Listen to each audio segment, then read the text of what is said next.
Assalamualaikum warahmatullahi wabarakatuh. Sahabat-sahabat Kang Tris dimanapun Anda berada, kita akan melanjutkan obrolan kita tentang pentingnya kita mengenali dua fungsi peran yang diberikan oleh Allah, yaitu fungsi sebagai Abdullah, sebagai hambanya Allah, dan fungsi sebagai Khalifatullah. Nah, di sini kita akan mulai membahas lebih spesifik lagi tentang bagaimana kita menjalankan peran kita sebagai Khalifatullah.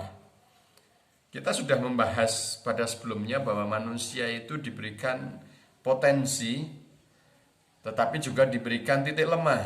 Artinya potensi unggul manusia itu sudah terinstal sejak kita berada dalam kandungan, sejak kita terbentuk struktur otaknya ketika dalam rahim, itu sudah diinstal potensi manusia, kemudian titik kekuatannya apa dan sebagainya. Maka kita kemudian berpikir bagaimana sih caranya kita bisa melejitkan potensi itu yang diinstal oleh Allah, yang diberikan kepada kita, untuk kemudian dioptimalkan agar peran kehambaan kita ini betul-betul optimal, sehingga kehadiran kita di dunia ini betul-betul memberikan manfaat yang lebih dalam rangka kita menjalankan tugas fungsi pokok kita sebagai Khalifatullah yang sekaligus sebagai seorang hamba. Obrolan kita kali ini akan kita dasari pada Quran surat Al-Isra ayat 84 yang disebutkan, saya bacakan artinya. Katakanlah, setiap orang berbuat sesuai dengan pembawaannya masing-masing, maka Tuhanmu lebih mengetahui siapa yang lebih benar jalannya. Di situ bahasa Arabnya ada kata sakilatin. Banyak ahli tafsir yang kemudian menyebutkan sakilah itu sebagai potensi bawaan atau bakat. Yang di sini contoh saya mengambil penjelasan dari Buya Hamka, ya, karena ini lagi viral filmnya tentang Buya Hamka. Beliau menyebutkan bahwa kata sakilah yang terdapat pada surat Al-Isra ayat 84 itu disebutkan sebagai bakat bawaan. Artinya pembawaan seseorang atau bakat itu sudah terinstal sejak dalam rahim, sejak manusia dalam kandungan. Maka menurut beliau, manusia itu diperintahkan untuk bekerja selama hidupnya di dunia ini menurut pembawaannya masing-masing. Nah, ini luar biasa teman-teman semuanya. Kenapa? Karena ternyata Allah sudah menegaskan bahwa kita ini diberikan bakat bawaan, potensi bawaan. Maka tugas kita adalah mengoptimalkan. Teman-teman tentu pernah mendengar istilah bakat terpendam. Bakat terpendam dua hal, teman-teman. Pertama, ketika kita melihat atau menjumpai kawan kita, teman kita yang tidak pernah menonjol dalam bidang tertentu, ternyata tiba-tiba kita melihat, contoh taruhlah yang paling umum orang mengenal bakat itu kan di bidang olahraga atau di bidang kesenian. Oh, tiba-tiba diminta suruh nyanyi, oh dia kok pinter. Orang kemudian bilang, oh ternyata kamu punya bakat terpendam juga ya di bidang ini. Nah, itu sering kita melihat di lapangan seperti itu, bahwa orang itu tiba-tiba bisa tereksplor. Bukan tiba-tiba sih, sebenarnya sebuah proses, kemudian bisa tereksplor bakat terpendamnya.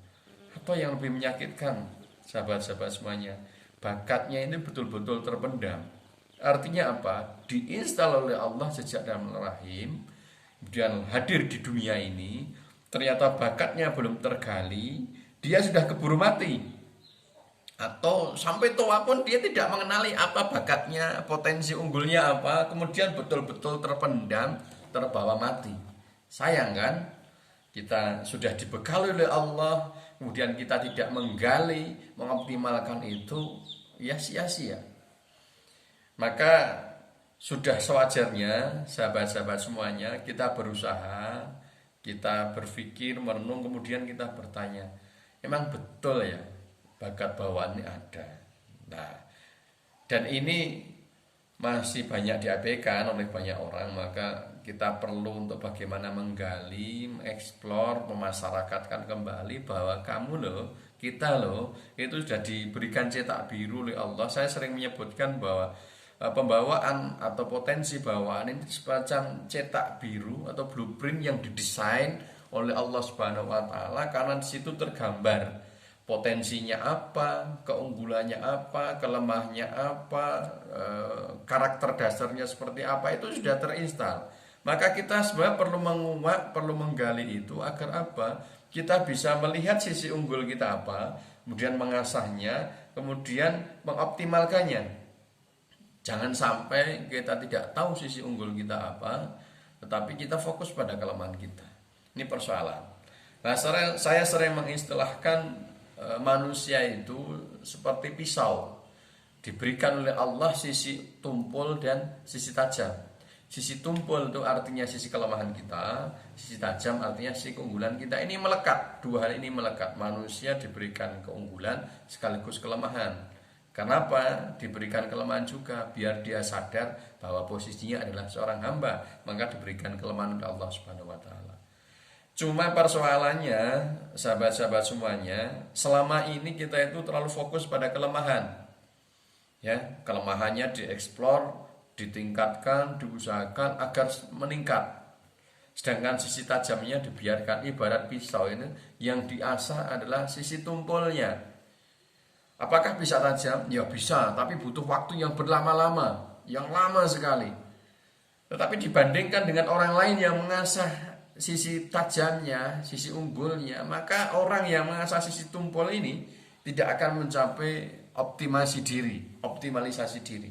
Sayang kan, waktu yang diinvestasikan, biaya yang dikeluarkan itu tidak sepadan dengan hasil yang dicapai. Beda dengan orang yang mengasah sisi tajamnya, sisi unggulnya, maka dia akan menjadi orang yang excellent, orang yang berada di atas rata-rata, akan memiliki prestasi yang menonjol. Kalau khalifah berarti khalifah yang unggul, memiliki peran yang unggul dalam kehidupan ini. Lah, rupanya Allah Subhanahu wa taala mendesain kita diberikan keunggulan ini dalam rangka apa? Untuk menjalankan peran kita sebagai khalifatullah ini sebaik-baiknya. Kemudian kita juga diberikan kelemahan untuk apa? Bukan untuk dihilangkan, bukan untuk kemudian dipertajam. Karena apa? Kelemahan ini menandakan bahwa kita sebagai manusia, kemudian kelemahan kita ini akan ditutup oleh kelebihan-kelebihan orang lain. Maka Allah menghendaki kita untuk saling bekerja sama satu dengan yang lain itu. Karena apa? Setiap orang punya kelemahan ditutupi oleh keunggulan orang lain. Terjadilah harmoni kehidupan yang indah. Inilah sebenarnya yang diharapkan dalam proses kehidupan kita, untuk kemudian saling bekerja sama satu dengan yang lain. Tentunya bekerja sama itu ya saling bekerja sama dalam kebaikan dengan yang terbaik. Maka asah sisi keunggulan kita, sahabat-sahabat semuanya, gali sisi potensi-potensi di dalam diri kita. Apa kelebihan kita, apa kekurangan kita, untuk kemudian kita melangkah dengan benar, mengoptimalkan, mengasah sisi keunggulan kita, kelebihan kita, sehingga menjadi sebuah kekuatan. Apa yang disebut kekuatan? Kekuatan adalah bakat bawaan atau potensi bawaan yang dipadukan dengan ilmu pengetahuan yang mendukung pengembangan bakat bawaan, ditambah dengan keterampilan yang mendukung bakat bawaan. Itulah kekuatan. Sedangkan ketika kita sudah tahu bakat bawaan, tetapi kita belajar sesuatu yang tidak mendukung bakat bawaan, kita mempelajari keterampilan yang tidak mendukung bakat bawaan, itu bukanlah dinamakan kekuatan. Atau kita mempelajari banyak hal, ilmu pengetahuan, kemudian keterampilan, tetapi itu tidak sesuai dengan bakat bawaan kita, desain kita, itu juga bukan kekuatan. Maka langkah awal yang perlu kita ketahui adalah bagaimana mengetahui cetak biru, blueprint yang ada pada diri kita. Apa sih kekuatan kita, apa sih kelebihan kita. Itulah baru benar kemudian kita akan melangkah bahwa apapun itu dimulai dari diri sendiri. Ibda binafsi, dan dimulailah dari pengenalan diri kita sendiri. Karena apa? Ketika kita tidak mengenal diri kita secara utuh, kita tidak akan bisa berperan secara optimal. Dari sudut pandang ilmu pemetaan bakat bawaan, maka ketika kita tidak mengenal sisi diri kita secara utuh, kita tidak akan berperan secara baik. Itu dulu akan kita kasih lebih lanjut di obrolan kita berikutnya. Terima kasih. Assalamualaikum warahmatullahi wabarakatuh.